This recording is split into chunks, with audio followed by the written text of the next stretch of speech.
Hello, this is Darwin Light. I'm Mary. I'll give a conservative perspective about the world around me. Feedback is immensely important. Feel free to reach out to me.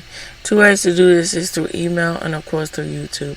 Now, comments are greatly appreciated. Please feel free to give feedback. Also, word of mouth helps a lot and works wonders. I appreciate those who do. Okay, so on to the topic here. Now, this is me continuing out what I was saying about music and culture. Now I'm going to specifically focus in on Iggy Pop. Okay? This particular book that I am going to, talk to y'all about is the book entitled This Wrong Feels Right. Till wrong feels right. And lyrics are more about Iggy Pop. So, without further ado, I'm going to get into the first part of it here on Monday. Second part, be out there for you on Wednesday. Alright, so here we go. Alright, so Iggy Pop. His name is interesting enough how that came about. So from what I understand from the sources that I have and things that I've seen about him, that initially his real name is James Newell Ostenberg Jr. Now, when he was in high school, he started a band called the Iguanas, from what I understand, and then it was shortened to the Iguana Handlers or something like that. And then, they kind of fell off. They fell off, and then it inadvertently turned into the Stooges to the remaining members, from what I understand, from the Iguana Handlers. And then, his name, Iggy and the Handlers, it turned into that. Let's backtrack, Iggy and the Handlers, and then Iggy because of that, and then Pop because from what I understand that he said that name would be more marketable, so it just merged together. Alright, so it's very interesting too and then I'll get into a lot of thoughts that I have about the book and then everything, all the information, other facts that I found and everything about his style of music, but what he contributes to the aspects of how punk rock and his nihilism and everything else formed and shaped in the early days of punk rock. Okay, well, the American punk rock, that is. Alright, so Ann Arbor is where Iggy Pop and the Stooges, they were living. And Ann Arbor was very fundamental in the aspects of the civil rights movement and also with the aspects of blues and the sound of blues. And in this book, it talks a lot about how Iggy Pop was very interested in the aspects of eclectic sounds. Specifically more so along the lines of the aspects of rhythm and blues. And with the rhythm and blues is a stark difference in between the execution of it. So, typically what you get with rhythm and blues, it's either man or there's a lot of female blues artists, and then they're just lyrically talking about typically the pitfalls of life and everything else, or what they observe about the day to day, and then the heartbreak, and a lot of that has to do with failed relationships and everything else, and either grinding through it, or whatever that comes with.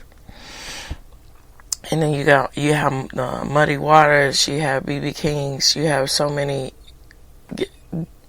various different artists that come from the rhythm and blues. And so it's very, for the most part, very down tempo, and very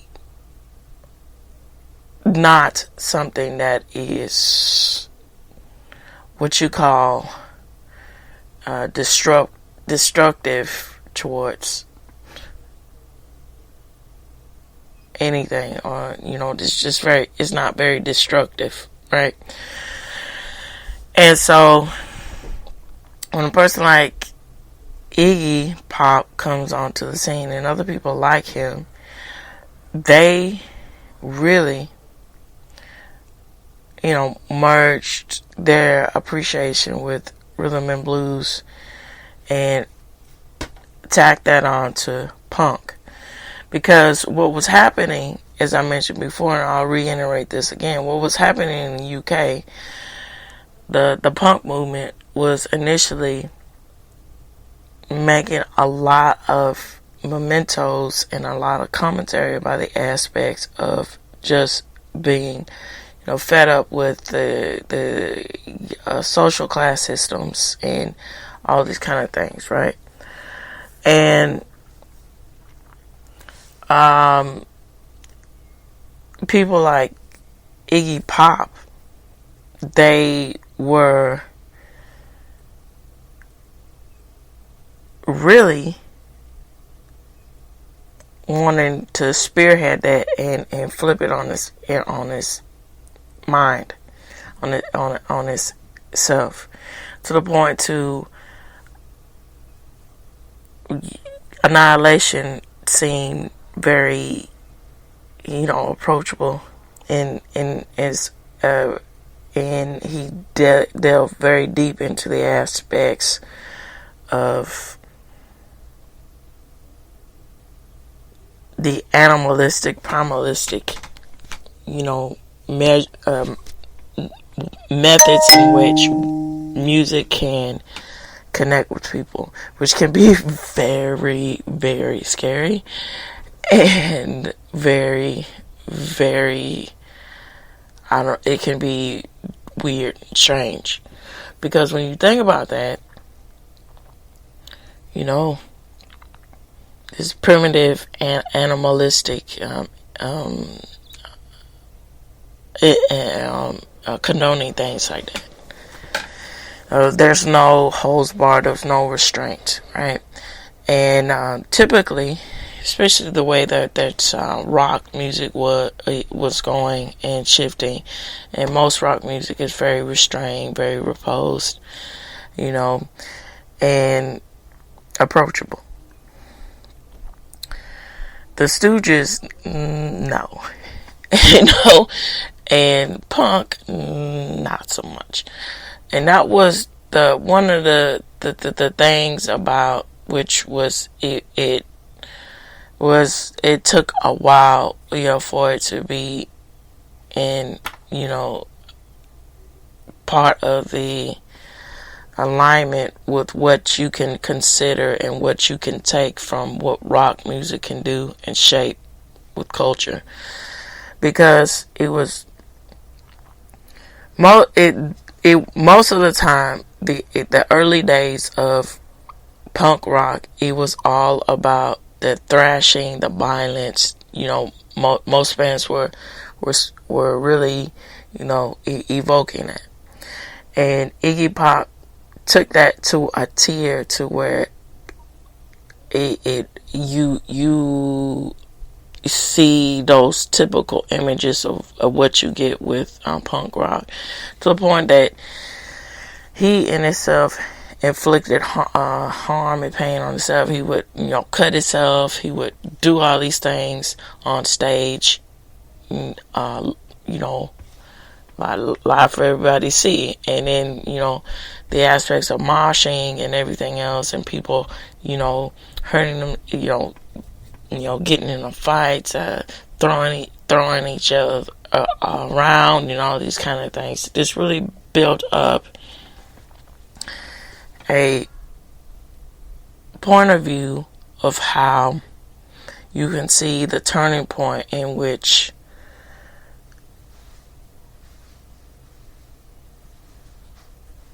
counterculture can tear down the aspects of morality. All right. Now, there's something to be said about the aspects too of restraint and rapport. Right. Like I mentioned before, last week, when I said about, this is a different, fresh take. Now, I don't know if it's a fresh take, but this is just how I see it from my point of view. Now, bands like Rancid and stuff like that.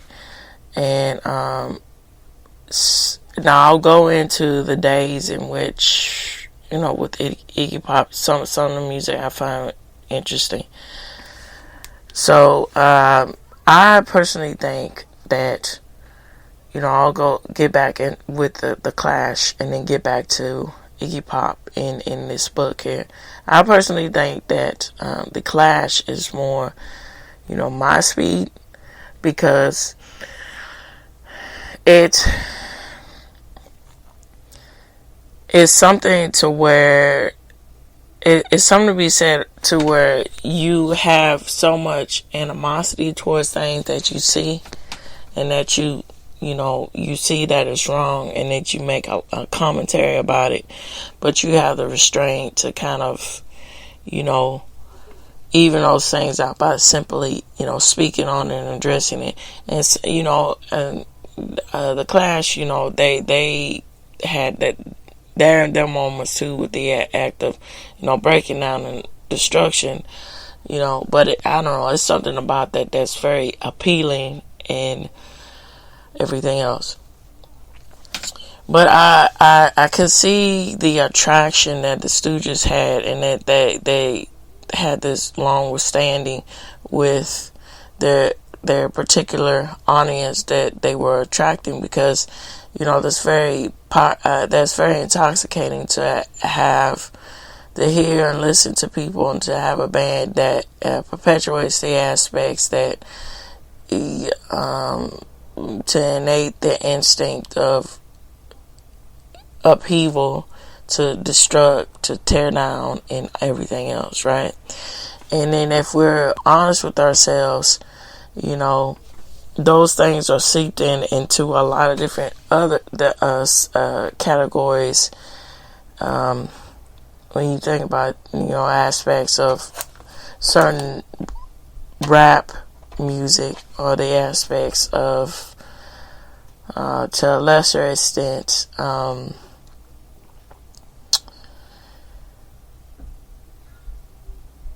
trying to think about it here, where we go with the aspects of that.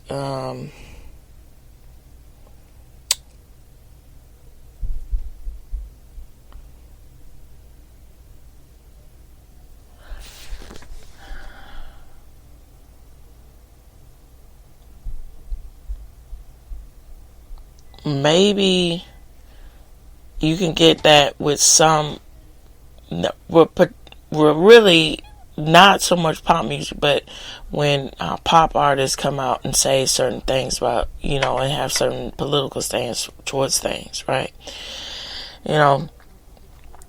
Because here's what I'm saying about most pop music, specifically Iggy Pop and the Stooges. They were really in the depths of making a lot of political stands, and then when you also with certain rock too, typically Rage Against the Machine and stuff like that, which is interesting, because they sold themselves out, where they said that they wouldn't go with the machine, but they went with it. So that's funny how that works. So, when the Stooges came along, they were encouraging the aspects of, hey, don't you want to, flip the system on its head? And, yeah, they were really evoking that emotion, that violent anarchy, with withholding into certain youth and culture, and that really shaping the aspects in which young people were thinking about their dispositions and everything else in their day-to-day life. And also is I find it quite interesting in this book this book in itself came out, and when it was around the time of the 50th anniversary, of the Stooges, right? And hold on, let me pull this up. All right, it exactly came out in 2019, and it was by Viking Books in the UK, and by Clarkson Potters. That's 10 speed, and from what I understand, from what I have here, and it's just a very well crafted and video photography laced, documented photography of the evolution of the band, and within the of how it started and how it ended with the Stooges, and how Iggy Pop transitioned himself and shaped itself, after the band dispersed, stopped. And now here's a lot that I have to say about that too. So let's get back to the book. Now the book is very interesting. How it starts out, it says,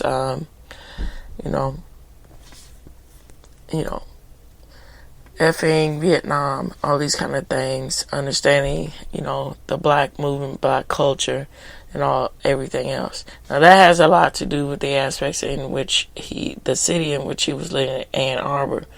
Like Ann Arbor was, heavily politically based, because it was all centered around the aspects of what was going on with the civil rights movement, for one, and then what was going on with the war and everything else with Vietnam transitioning, how it was shaping the conscious mind about, America's disposition and their placement with the Vietnam War. And it was unfortunate because most people didn't really quite understand what was going on, so it was very misplaced, and it was a lot of animosity that was misplaced. It was a big mess, right? I'm just simply speaking on my point of view about it. All right, and then it was interesting because it said in this book, it says, okay, so with the Stooges, they wanted to be the parallel between what was of Main Street culture with what's going on. And specifically, when we get with the Motown sound and stuff like that. That's interesting that that image was brought up, right? Versus other things. Now, when you think about the Motown sound, you think about crooner, very classic rapport, sophistication. Punk rock is not that. Punk rock is all about,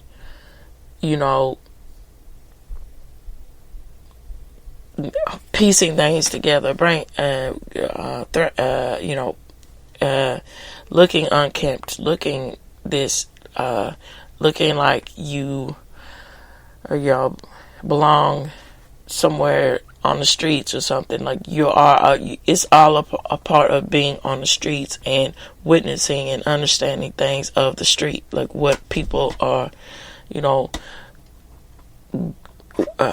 experiencing day to day and everything else on the streets.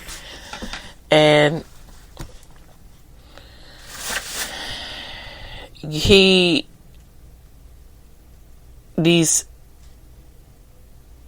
things, what was talked about in the book, you can see how the Stooges really found it sound.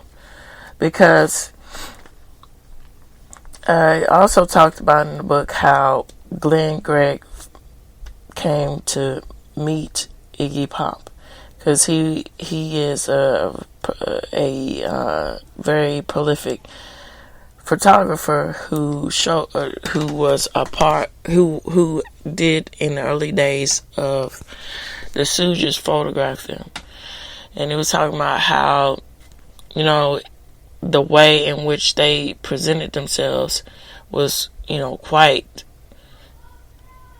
different than, you know, what's going on with their management style, because their management style from which Glenn Gregg was referring to, one of the producers that was the wives of the producers was, you know, somewhat hippie, and would have them eating all these, you know, very organic, that's what it would be called now, foods, to where, you know, he was saying, well, these guys have the image where they you know, you would burger and beer and whatever, but that wasn't really, you know, most of the case.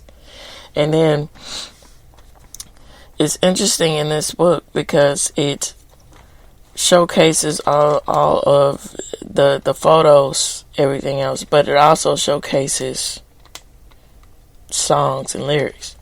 And then when you see the songs and lyrics, you get into the consciousness of Iggy Pop and how it's very repetitive, which and very short, which that's the way in which most punk rock music is very short, very repetitive, but it centers around a focal point about what the song's about, on what the song's about. And some of it is lyrical and poetic, and some of it is just straight to the point, to where the 60s and the mental consciousness was about. One specifically, let me go back with this, okay? So now I'm reading from what was written in the book that I have. It says, with this specific part, right? It says, oblivion necessary to escape America, birth control, LSD, love and pain. Okay. Now listen to this lyric here. It says this from 1969.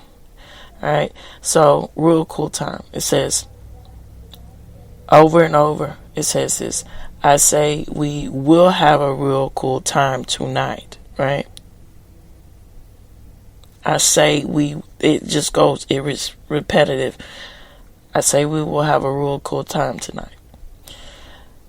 But it also is expressing, which it starts out with it didn't necessarily start out with this. It says, with saying, you know what I want to do, right?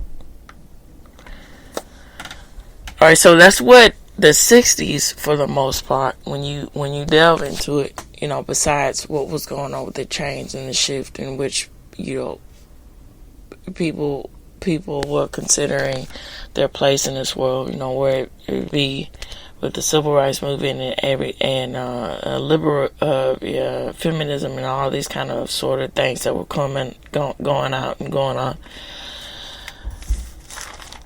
For the most part, it was centered around the aspects of free love and do whatever feels good, right? And he was pinpointing these things out in a lot of time in his lyrics, specifically with the real cool time, right? And it's interesting where this once where he gets more lyrical in the thought process about love and relationships, to the point of which is kind of like a Simon and Garfunkel sort of perspective about the trials and tribulations of love and understanding and not quite getting that right. And as one specific song that pinpoints to that Simon and Garfunkel had made, and which I talked about, was April Come She Will. Alright, so with the song, and it talks about their time together, but specifically it focuses in on, this is how I feel right in the moment. And that is a good way to also capsulate and to express fully in which the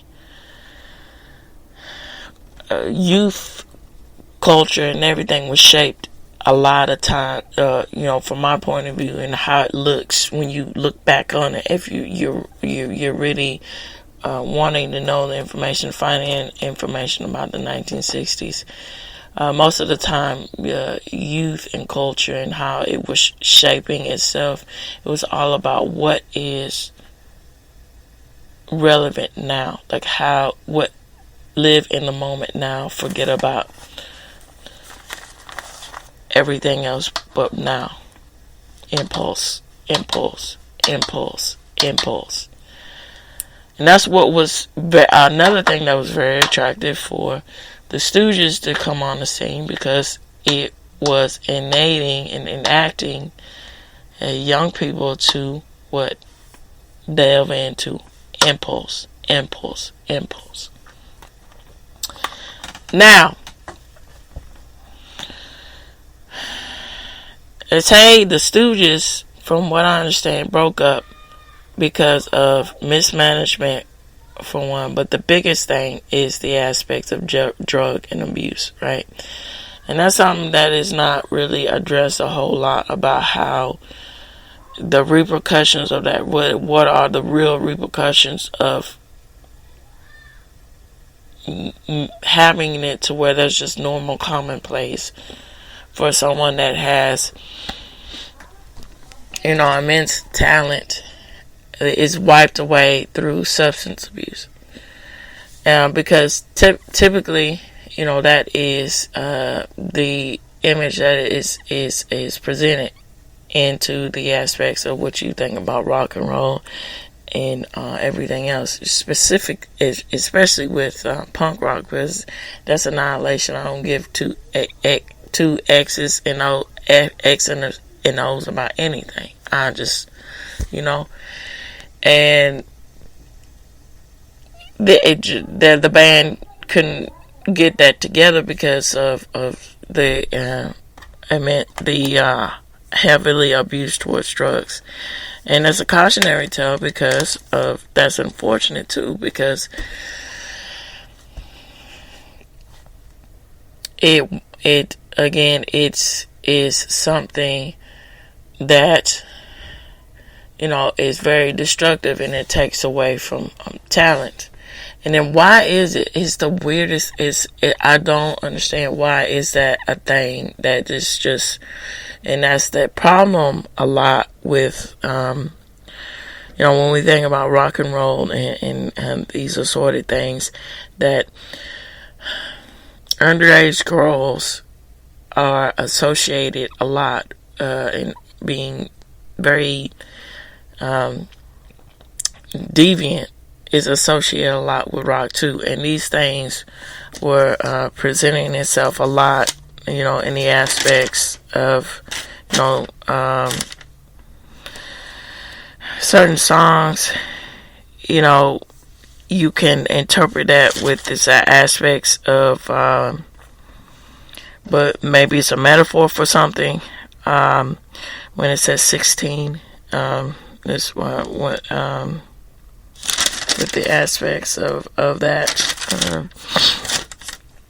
Maybe that's when when that goes on, and then also with the aspects with you can interpret this with with things that are very innocent and wanting to break these things down and destruct these things and tear them apart. And with the aspects of a little doll, it could be taken and interpreted in so many different ways, but essentially it's very violent, right? Towards the end, it's like shaking the doll, like they're just erratically shaking. And so there's that. So when the 1970s came along, that was the time in which, particularly, when we get into 77 and so forth, that's the time that David Bowie and Iggy Pop collaborated. Now, there was a time where Iggy Pop was becoming a solo artist, and David Bowie was part of him, encouraging him and being to establish him, which, rest his soul, that was very immense for him to, not have that ego to try and say, well, it's all about me and, everything else, and to, he became more and more popular, and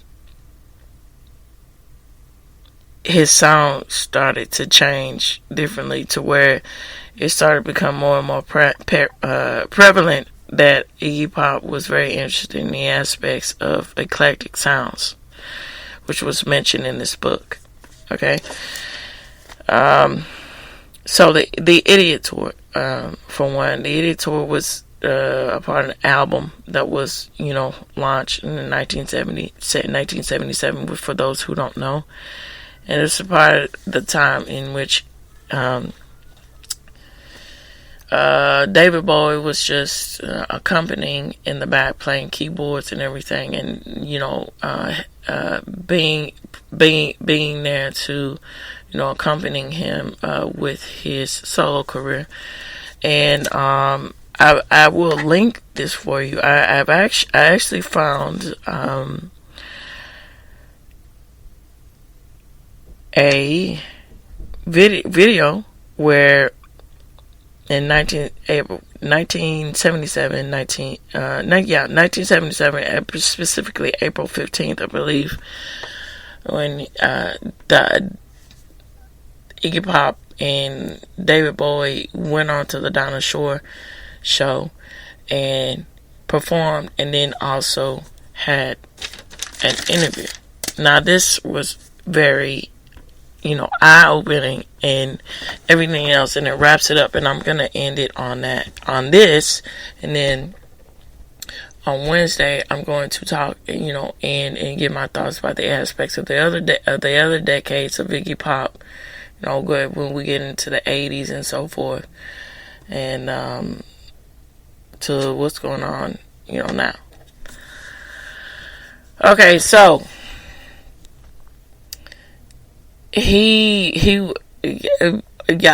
do agree with that. It's just wild the way in which he is performing. But that was a lot of credit to the way in which the legacy media and the mainstream culture at that time would allow artists like that to perform and give them a chance to showcase what they are contributing to the aspects of music and culture, because they saw the way in which things were going and how very, very pronounced and profound music shapes culture, specifically American culture.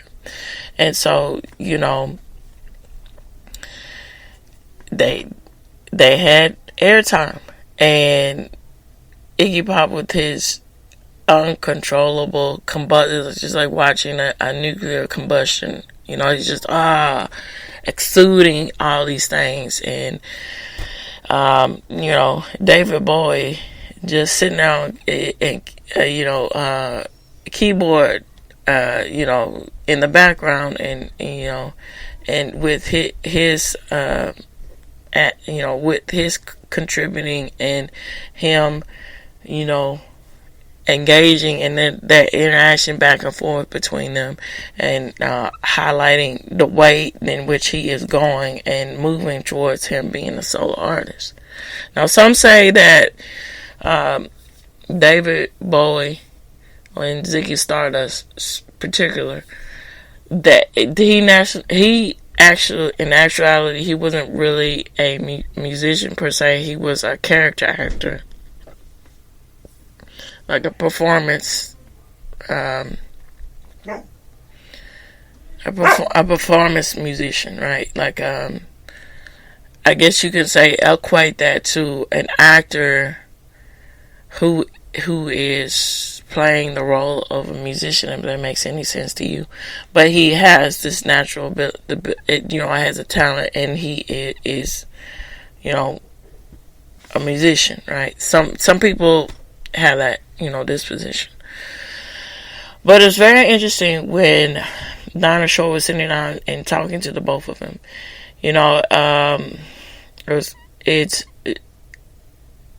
She was asking him very poignant questions, both of them very poignant questions. And it's very bizarre, too, with the aspects of, I don't know, rest his soul, but David Bowie in himself was his androgyny and his sexuality. It was like, God, what? And I don't know. But he was saying in himself that he appreciated the aspects in which with Iggy Pop and the Stooges and everything else, with the aspects, he found it quite fascinating with Annihilation, right? Annihilation is why he wanted to hitch his star to Iggy Pop, because he found that interesting, which is also another key factor to which when you go back into the primitive nature of what music can cross the line with sometimes, with seeping into those raw, instincts, animal instincts that, you need to, take a step back and say, take that stuff down, right? But that in itself builds a culture. That builds a culture into, and specifically, when we get into the 70s here, because 70s here was also another decade that encouraged, the aspects of feel good, be good in the moment, right? The debauchery of everything, and the glamour and making it glamorous, and and the most mass appealing way that was presented was disco. And so when they were sitting down talking to Dinah Shore was like, well, she was very poignant in the way she was addressing, like, why harming yourself like that? Why would it, talking to Iggy Pop, why would you want to do something like that? I said, and he was very straightforward with it, but, at the same time, David Bowie was putting his points in there, and I would encourage y'all to watch this interview. It's quite interesting, and also watch the performance. I'll link that YouTube video for y'all to see in this episode. That what David Bowie was, poised in which he was talking about it, but Iggy Pop has his means in which he was saying. So Iggy Pop was saying, well, I and myself. No, I'm paraphrasing here. I take violence out on myself, which I know it's not. It would not be good to do that to other people, and it's just really interesting how the banter. Witty was still in there. Well, like that Dinah Shore, rest her soul too. She's no longer alive. Was saying, well, that's very considerate of you, and then he was, saying all these things, and she was saying, well, do you think that there's something, can you see that something that has, you have contributed to the aspects of music and culture? That's essentially what she's getting, her point that she's getting at.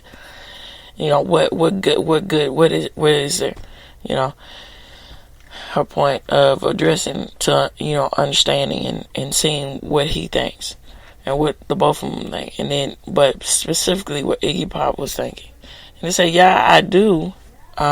Because, people are still interested in what the band, the Stooges, and then me. So I think that I have, that there's something there to that. And he made a joke, will say, well, I was, a forerunner of completely, shifting, moving on the transition of 1960s. And, people were up in arms about, clapping about that, which, the 60s was a very radical political time, which, a lot of different changes that were going on so rapidly, and a lot of chaos and upheaval, and it was a lot of stuff going on. And so,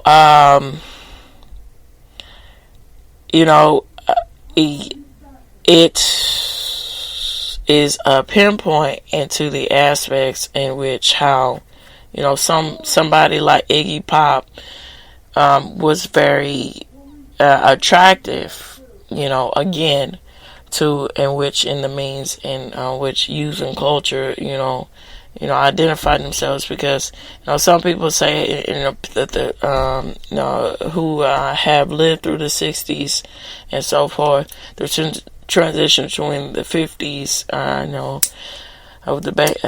with what was expected from youth and culture versus the 60s, and then on to the 70s and stuff. There was a lot of, some say there was a lot of repressed stuff going on with